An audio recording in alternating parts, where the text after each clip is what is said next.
countries through which the River Nile passes are bracing themselves for the annual Nile flood.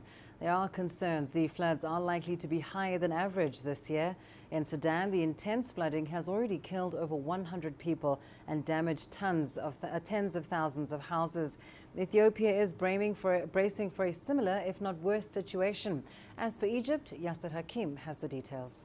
It's that time of year again in Egypt, but flooding this time around could be more intense. Farmers like Muhammad Abdelaziz prepare themselves for what's to come. The excess water would damage the land, of course. It damages the crops and the pipelines that carry the water away. Naturally, agricultural production drops a lot at that time. He had to take certain measures to be able to continue agricultural work amidst the flood chaos.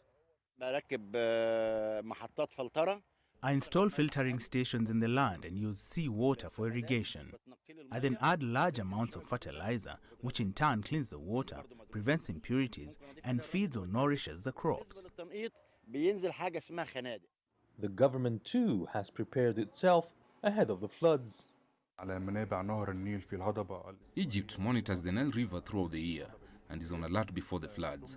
Authorities gather information about the expected floodwaters coming from Ethiopia, so they adjust the high dam reservoir to receive this amount when floods hit. There are also teams that check the pipelines. They remove any impurities that can block the floodwaters and cause a waterlog that damages the surrounding land. But for Egypt, the impact of the floods is softened by the Aswan High Dam and Lake Nasser, the reservoir behind the dam. We call the high dam our water central bank, our life savior. It protects people from floods by containing the excess water in its reservoir. It then keeps the water to be used in years of drought. So for Egypt, the floods can be seen as a misfortune, especially for farms and agriculture.